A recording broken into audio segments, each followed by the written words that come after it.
After a semi-great date where maybe some staplers were being thrown and some baseballs being thrown across the room, maybe some punches being thrown between MLB owners and the players, I wonder how day 2 went.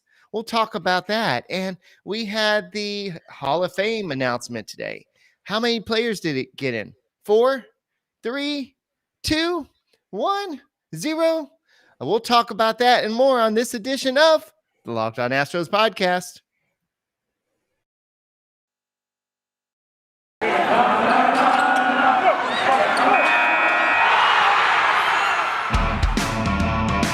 Hello and welcome to Locked On Astros, your daily Astros podcast. Here are your hosts, Eric the Man Huysman and Brett H-Town Wheelhouse Chancey.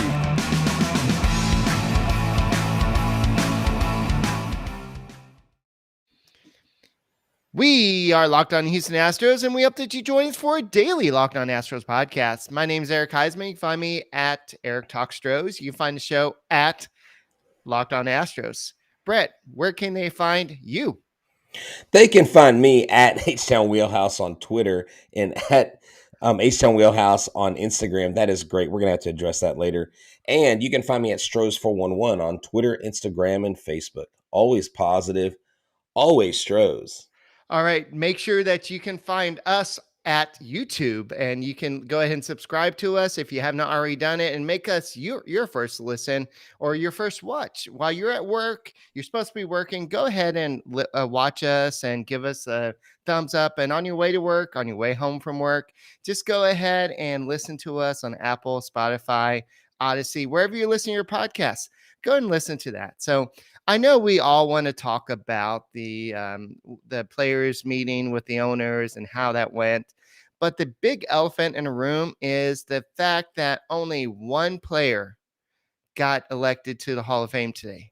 One player, Big Papi, David Ortiz. Everybody loves Big Papi. Granted, he is one of the most popular guy in baseball, even though he hasn't played in 5 years. But everybody loves him when he does the commentary in the playoffs throughout the season. He's one of the most beloved players in baseball, even though he played for the Red Sox. But a lot of players took a step back. One of those was Curt Schilling. Curt Schilling was that close to making Hall of Fame last year, and he dropped about 12%. Yeah, This has not happened. Yeah, but didn't Curt Schilling just come out and say, leave me off the ballot, or he didn't want any part of the Hall of Fame? I think that really tanked his chances. He publicly came out, and I don't know if he necessarily denounced the Hall, but he basically said he didn't want any part of it. And I think a lot of it was he went out and he made some pretty lightning rod statements politically that kind of put him behind the 8 ball. And we all know in this environment, if you say the wrong things from certain perspectives, people are gonna not like you. And you know, people have the right to be upset. When someone says something you don't like, you have that right to be offended and upset. But I was shocked, though. I was shocked. Now, David Ortiz, this is not a knock on him. I don't think David Ortiz didn't deserve to get in. But I do think, Eric, that when you look at the percentage of votes that was missed by those who didn't get in, and one Roger Clemens and one Barry Bonds was 66% of the vote in his final year on the ballot. Right. Roger Clemens was 65.2% on his final year of the ballot. Barry Bonds, 260 votes. Roger Clemens, 257. Now, let me tell you the constant here. David Ortiz was a friend of the media. He was a likable guy. Barry Bonds was not. Barry Bonds was very much a villain when it came to the media. Barry Bonds, before 1999, though, had a Hall of Fame career. Roger Clemens, I think, came across a little bit pretentious at times. I don't think he was as disliked as Barry Bonds, but he was a little brash. He was a Texas guy. He was a no BS guy. And so maybe he didn't make friends. I know there was he threw the bat at Piazza. There was, throwing at the head of players and things like that. But I'm shocked I'm shocked that these players, because David Ortiz, I believe, got suspended. Now he claimed what he took was nutritional supplements and it wasn't steroids, but all three of these guys are either accused of or there's suspicion of PED use. And yet one gets in and the other two don't. Right. And you look at the career numbers. Barry Bonds is probably arguably one of the best hitters of our game, of our time, one of the best players of our time. Roger Clemens, one of the best pitchers of our time. And those guys not being in the Hall of Fame, to me, is criminal. And no offense to the DH position, because we've got a superstar DH in ourselves in Yordan Alvarez. But you take two position players that did things that Ortiz couldn't even do, and they're not looking in. I think they can get in later in life when they turn like 70 or something. When they get older, they can get voted in by some like veterans committee, but they have to be like really old for that to happen. And Roger Clemens, I don't know if you saw his statements. He basically said, look, I didn't get into baseball to be in the Hall of Fame. I got into baseball to change my life, my family's lives, and influence people for the game. And I feel like I did that. And I feel like I should be in, but I don't have control over it. I thought he handled it with class. Barry Bonds, I don't think he said a word about it. I was shocked though, Eric. Only one player. What a short Hall of Fame ceremony it will be this year with just one mainline player. Yeah, and you're gonna have a lot of people, a lot of Red Sox fans going out there because, and maybe some Twins fans, and Yeah. who else did he play for? I think was that it? David Ortiz played with the Twins from 1997 to 2002. Then he was with the Red Yeah, Sox the rest of his career. yeah, and he did play some first base. So he did play first base a He little bit did. as well. So he was not solely a DH, but he was mostly a DH. And so he had a career 286 batting average. He had 17 stolen bases. When you think of David Ortiz, you think of speed, right? He had a career OPS plus of 141, a career OPS of 931, and career home runs. He had 541 in 20 years. And now keep in mind, this is a guy who didn't get off to a great start, and then he did have the allocation of his names came up in the Balco report, and so, or not the, I don't know if it was Balco report, but it was it was all the biogenesis and with Anthony Bosch, and his name came up, and then you had the whole Roger Clemens name came up, Barry Bonds came up, then you had guess who was in charge of that investigation back then? Rob Manfred. And so Interesting. Manfred Hmm. was the guy who was like, you know what I do not feel it is fair that in this situation where it leaks rumors, innuendo that not confirmed positive test results, that isn't fair to players. I think that would be wrong. But he basically said that that there's no positive test. I mean, they don't really know what happened to Ortiz. It could have been something like some type of something he was using, but they never really could tell what it So, was. So basically, Manfred realized what type of individual Ortiz could become, and for not just for the Red Sox, but for the game of baseball. So they basically said, "Okay, look, we got you. We'll defend you. This was just something that some type of something you used, and basically he played the good boy act, and his career took off once he joined the Red he Sox, and was no, exactly. He was very likable. He did a lot of things in the community. I know he went through that real tragic situation where he was gunned down in the restaurant by accident. There was something that happened, some altercation that he wasn't even involved in. He went in the hospital. Everybody was worried about him. And David Ortiz is genuinely a good guy. Like David Ortiz is good for baseball. Whenever you had the Boston Marathon bombing, he brought that city. He's like, this is our effing city. Like right, he there's so many good things that Poppy is because of the game of baseball. Okay. But for the writers like Tom Verducci, who, I admire these guys. These guys have gotten higher and they will probably do more professionally than I'll ever dream of doing myself. And so at the end of the day, when I hear Tom Verducci say, I thought really hard in his little montage video he made, And I thought about integrity and all this stuff. And I think Bonds and Clemens, and I say no. I'm like, hold up. But Major League Baseball turned a blind eye, Eric. Major League Baseball allowed the steroids to be prolific. It was prolific in the minor leagues. It was prolific in the pros. I've told the story 100 times about Mark McGwire having the androstenedione in his locker. Everybody knew it was going on. All these guys were using it, pitchers and catchers alike. And then not until Congress got involved did they start grandstanding and acting like they were the holy people on the hill, like they were the holier than thou, and we are the Pharisees, and it's like now these guys, because they're ready for the Hall of Fame, they're like, well, you cheated and you're a bad person. We're going to punish you. Like Bud Selig should never be in the Hall of Fame because he allowed it to happen. Some of these other players, like what about the players, Eric, that hit 218 and hit 3 home runs and was taking PEDs? What about the pitcher who had an ERA of 8 and only won 3 games in a year and was taking PEDs? Nobody complains about those guys. These guys were legitimate Hall of Famers before they ever touched steroids. And here's the thing. I don't use steroids. You know what I use? I use Built Bars. That's right. Built Bar is the best tasting protein bar in the land. It has 100% chocolate that it's wrapped in. It's healthy for you, whether you are on the keto diet or you're just trying to get back in healthy shape for this new year. You need to go grab a Built Bar. They average 130 calories, 4 grams of sugar, 4 grams of net carbs, 17 grams of protein. The idea in the new year is to, hey, why don't we find something, the secret weapon to get us back to that optimal shape when we were 25 and we were young and we were virile? Well, go to Built Bar. Built.com has the great tasting products like coconut almond, peanut butter brownie, raspberry, cookies and cream, salted caramel.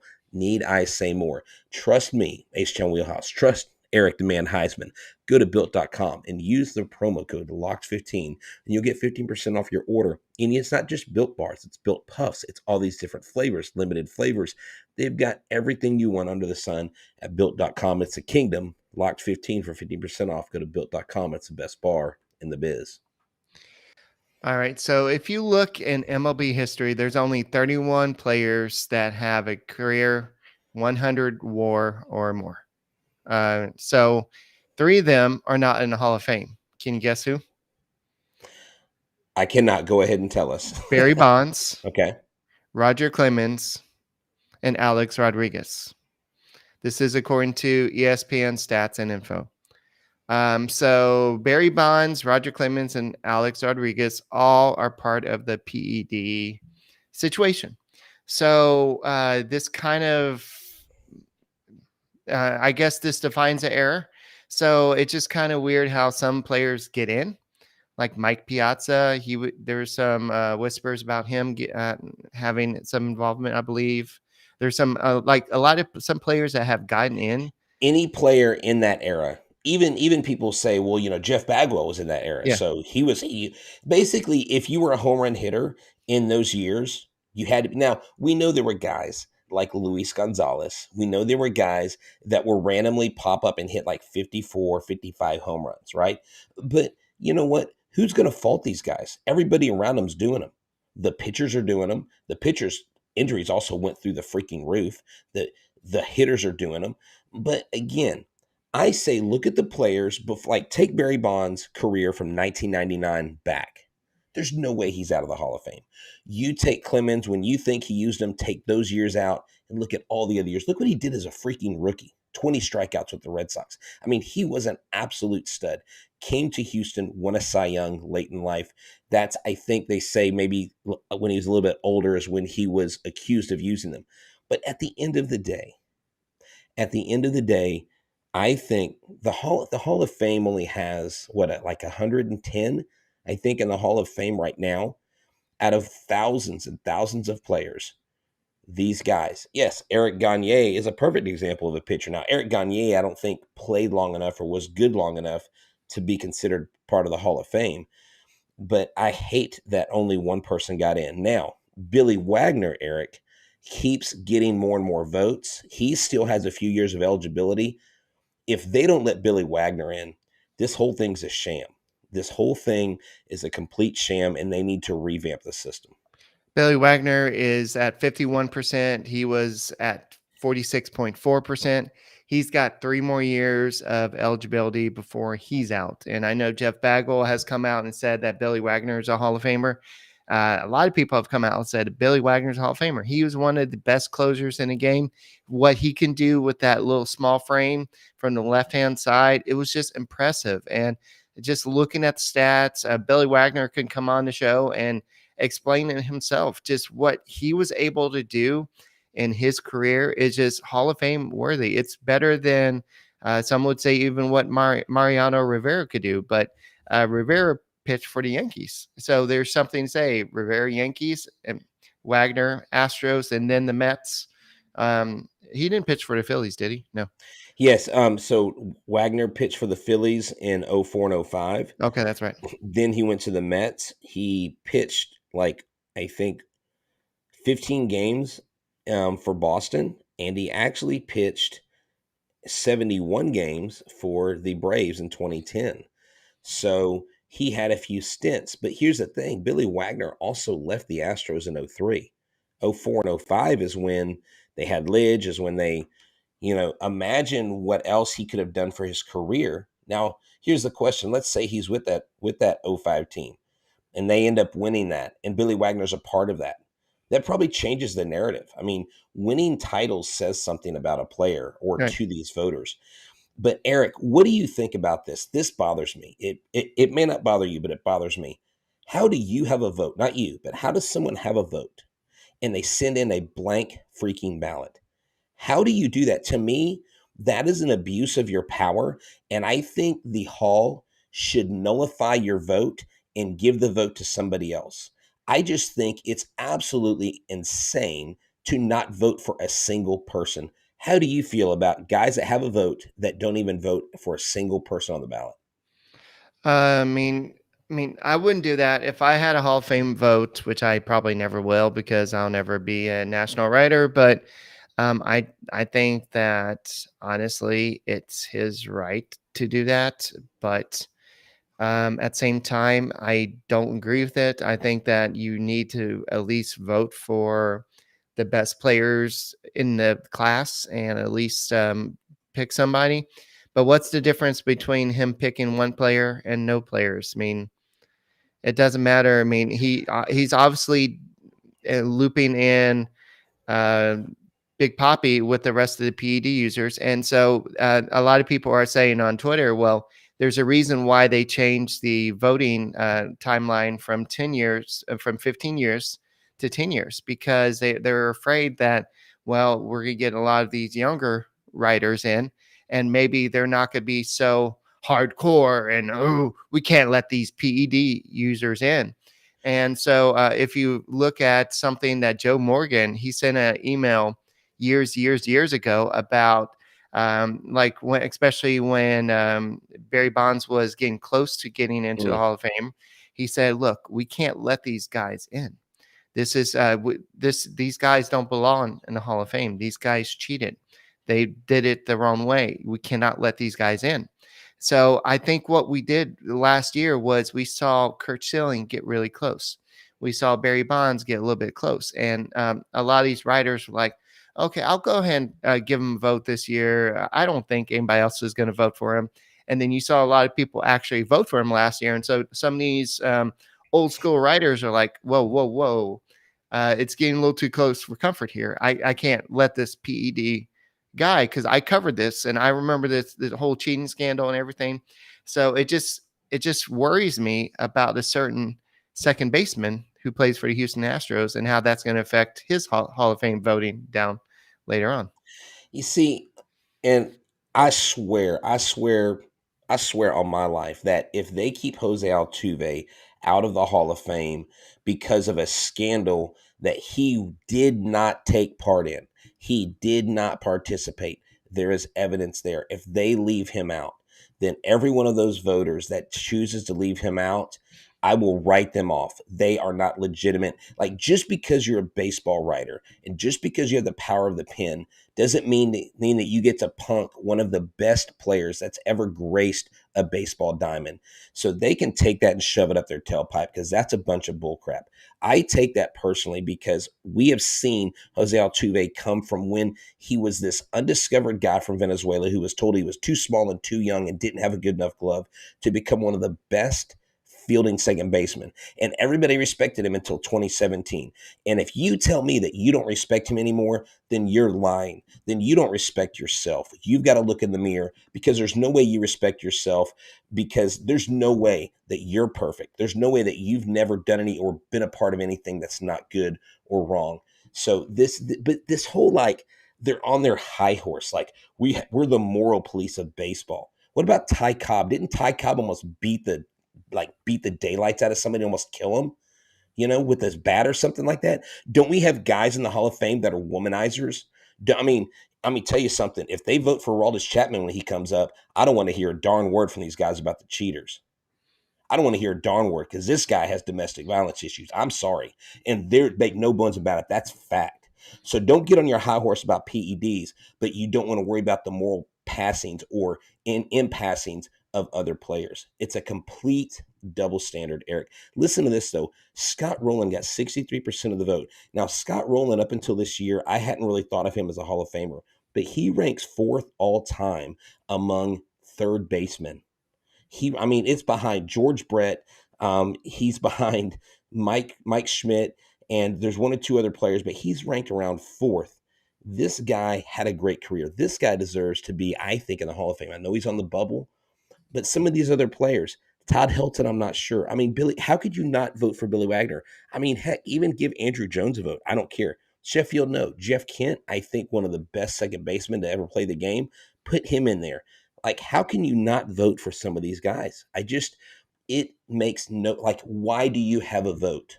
If you know you're not going to vote, why? And why aren't there requirements? If you have 12 votes, you have to vote for at You have least to at 6 least vote for players. one person Or 6.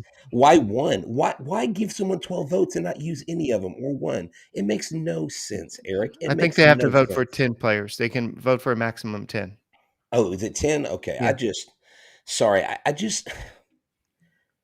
I know so many people that write, so many guys that are freelance writers, that are great writers, that aren't the nationally known guys, that are passionate about baseball, that would jump at the chance of voting for the Hall of Fame and take it seriously. You know what I'm saying? The problem is, these old writers, these guys in their 70s, they need to retire. Retire, old guys. I'm sorry. Your day is done. Let the young generation come up and let them vote more objectively. Period. End of story. Alrighty. So with Scott Rowland coming up, I wonder what betonline.ag would say his odds of making it to the Hall of Fame next year, and what are the odds of anybody else making it, because the rest of the names on our list are a little bit questionable. Yes, and BetOnline would like to wish you a happy new betting year. BetOnline remains the number one spot for all the sports betting and wagering action for 2022. If you watched this last week in NFL playoffs, it was unreal. If you did some sort of like road parlay, you probably kicked tail. Here's the thing about BetOnline. They get the odds in, they get all the numbers in first. They're the ones setting the lines for the industry. Sign up today and receive your 50% welcome bonus on your first deposit. Use your promo code Locked On to get started. From football, basketball, hockey, boxing, and UFC, right to your favorite Vegas casino games. Don't wait to take advantage of all the amazing offers available for 2022. BetOnline is the fastest and easiest way to wager on all your favorite sports. BetOnline, where the game starts. All right. Thank you for making Locked On Astros podcast your first listen. Make sure you subscribe to us on YouTube, give us a like, and make sure you listen to us on your way home, on your way to work, on Apple, Odyssey, Spotify, wherever you listen to your podcast. Make sure you listen to the Locked On Astros podcast. So let's go ahead and move away from the Hall of Fame vote. And I know a lot of people want to keep on going on and on about this. And Erod TV kind of says that, oh, stop. But he said, well, is it common to have closers in the Hall of Fame? Actually, no, it hasn't been really common. Only the big names have been gone in the Hall of Fame. Lee Smith is one of the big guys that did he make it or no? Yeah, Lee Smith. Yeah, I mean, Okay. yes. Okay, so Yes. some of the big name guys like Trevor Hoffman and Mariano Rivera, they made the Hall of Fame, but you have to be an elite closer or you have played on the right team to have gotten into Hall of Fame. But closers don't really get on. Well, at least in the old days, maybe it's becoming a little bit more common It's nowadays. because of the innings. So they'll say, "Will they lack innings?" Okay. Billy Wagner pitched 903 innings. Okay. Um, that's a lot of innings. Let's compare that to because I don't know, and then we can move on. Lee Smith pitched 1,289 innings, so he pitched almost 300 innings more. But I think he also had a longer career Right. number wise. So, dude, he pitched almost 1,000 innings as a closer. He didn't go from a starter to a closer role. He was a closer his whole career, and because that's where the game of baseball was. Why would that not be a consideration now? It's almost like telling a punter in the NFL you can't make the Hall of Fame because you're a punter. Yeah, that's your position. So what? There's not Hall of Famers at every position. You know what I'm saying? So I digress. I understand like a middle relief guy may not make it if he doesn't have enough innings, but a closer, he's integral, Eric. So with that said, I think Billy Wagner gets in, Eric. I think he gets in. I think he gets in within the next 2 years. I think he makes it in. All right, and Jay Roberts brings up that starters won't reach 300 wins anymore. This is not the Tom Glavine, Greg Maddux, Nolan Ryan. Well, Nolan Ryan didn't even reach 300, or did he? I'll have to look, or we'll have to look later. But yeah, pitchers don't reach 300 wins anymore. That's something Yeah, that he had 300. Yeah, he had 324 wins, but he had 292 losses. yeah. Okay, I thought so, but yeah, that was the old school pitcher. The new school pitcher, they don't pitch that many innings anymore. The managers don't leave them in that long, and so it's a different day. Speaking of different day, today was a different day on Tuesday with a different meeting, and on Monday the two sides met about the CBA, and there's a lot of arguing, a lot of disagreements, and the players came down on okay, well, we'll go ahead and we'll go away from trying to get the extra year of free agency earlier. And then we'll also go ahead and we'll back off the revenue sharing, like I talked about in yesterday's podcast. And the one thing they will not back down from is they want to raise the luxury tax threshold up to 245 million. And they met again today. We don't know exactly what has happened, but the owners have proposed today to raise the minimum salary for players with 0 to 1 year service time to 615, and they previously had proposed 600. No changes to the 1 to 2 year 650K or the 2 to 3 year 700K. MLB also withdrew its proposal to eliminate salary arbitration for any group. And it also proposed a 10 million bonus pool for pre-arbitration eligible players. The union had proposed a bonus pool of 105 million. So they're That coming with some common ground, but they're still way apart. oh So my god! But Susan Slusser had some good comments. Go ahead. yeah, so when someone says we want 105 million, and you go, what do you do for 10 million? I would say that's a proverbial slap in the face, Eric. I would say that is not something. So this is what Susan Slusser said. I asked a source with knowledge of today's bargaining session about perceived movement from MLB on talks, and the source said, I'd hesitate to call it movement. The players' reaction to this universally was, what the F? Are you kidding me? One of the more problematic MLB suggestions today from players' standpoint, and you'd think some teams, was the idea that the minimum salary also would be the maximum. Teams can't pay above the salary for specific service time, even if they wanted to give the player a bump. So what the hell, Toby? Like from The Office, what the hell? Like, so let's start off with that whole, we want 105. Hey, how's 10 sound? That's like 90, that's 85 or 90% less than what they asked for. And then you and I talked about this before. They want to raise that salary for the young players, but they also want to make it the maximum. You can't make any more than that. Are So we, yeah. Eric, are the owners serious about playing a full season? I really don't think they are. Well, I don't know if they're serious about playing a full season. I know that we talked about it before the show, and you know how, like before, they have to come to agreement with the pre-arbitration players to say, okay, here's how much we're going to pay you for this season, and so they say, okay, well, here's Carlos Correa, but when you're a rookie, here's how much we're paying you. Kyle Right. Tucker, when you're a rookie, here's how much we're paying you, and it has to be on some type of scale. They normally give them a little bit raise each year. But this is going to be kind of a sliding scale. You get a little bit of raise, but you can't reward a player. Let's say that Carlos Correa won the rookie year. You can't reward them and give them a little bit of So boost. you can't give incentives. You No, can't go if you win rookie of the year, you get an extra $1 million. nope. I mean, Okay, unless that's in their signing bonus or something like that. But uh, see, I don't even make near that money, and I think that's lame. Like, come on, like, what are we doing here, MLB? Like Rob Manfred, do you realize? Do you realize that your game is the least popular of all the major sports? Do you well, realize?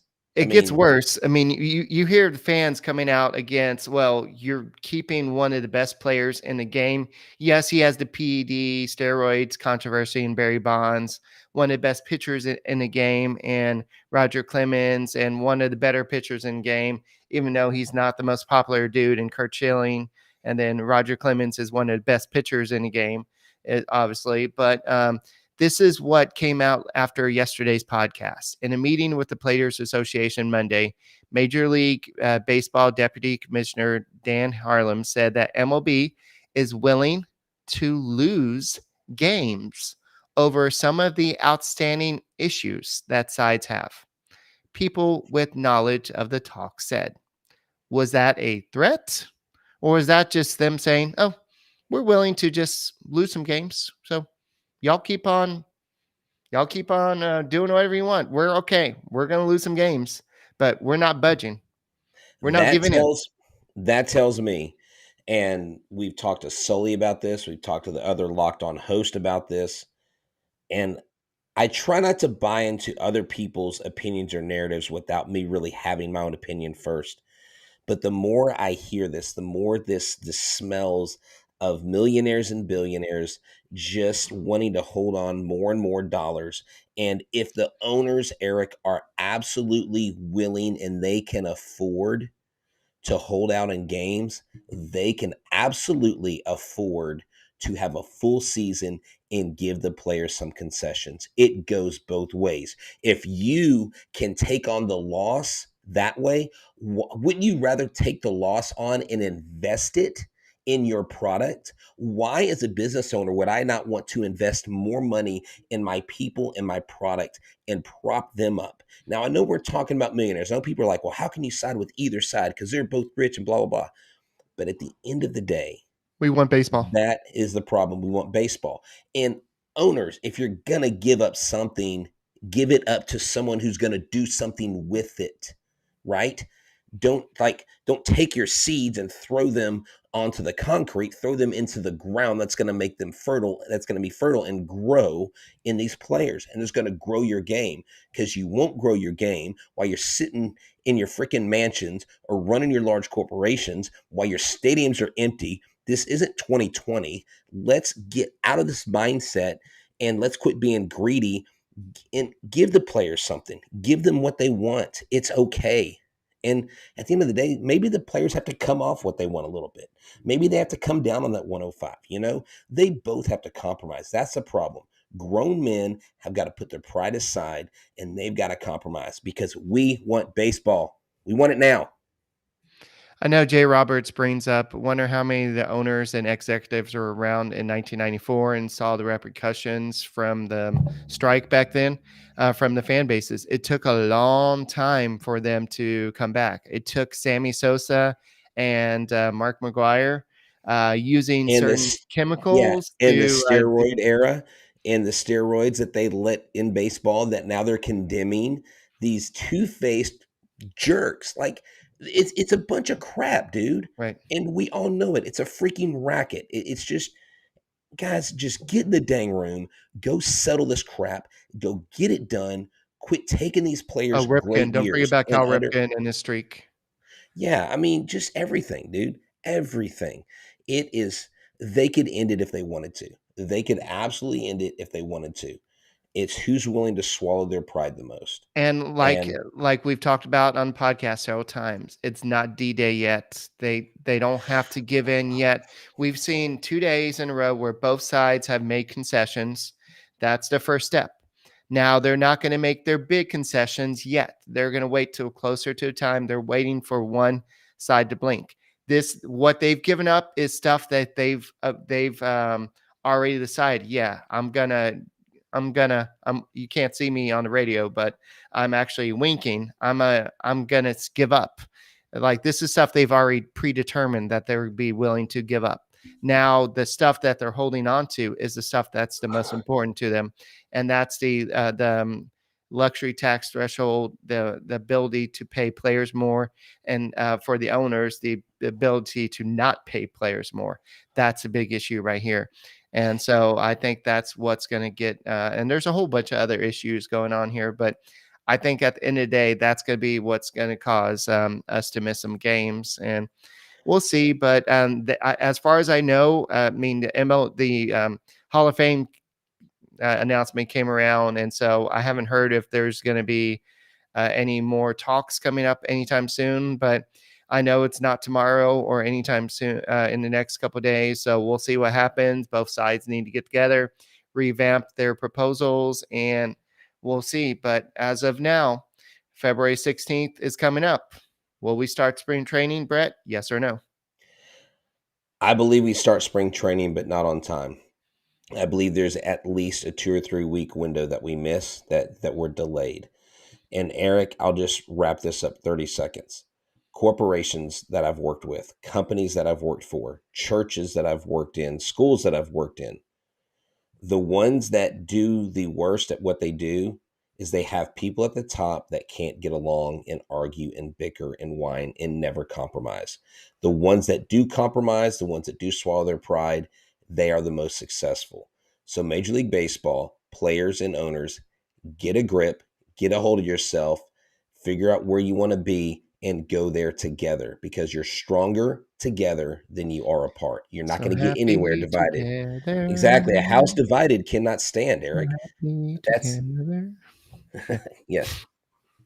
Yeah, I know what you're saying, and it's just until they see eye and eye, they're not going to see eye and eye, but they're going to have to come to some happy medium, and I don't know if they can do it. Both sides are really dug in at this point, and I don't want this. I don't want them. I don't think baseball can recover. I mean, especially after COVID shortened season, and then everything that happened this past year, all the controversies this past year with the pitching situation, with the having check for the pine tar and everything. You don't want to further, as Jay said, you don't want to piss off the fans because who pays the bills? I mean, owners will say, well, we get it from the TV media and the TV rights and everything. No, you get it from people going to the ballparks, buying beer, buying the popcorn, buying the hot dogs, buying the jerseys. So, yeah, you don't want to piss the fans off because that's your meal ticket.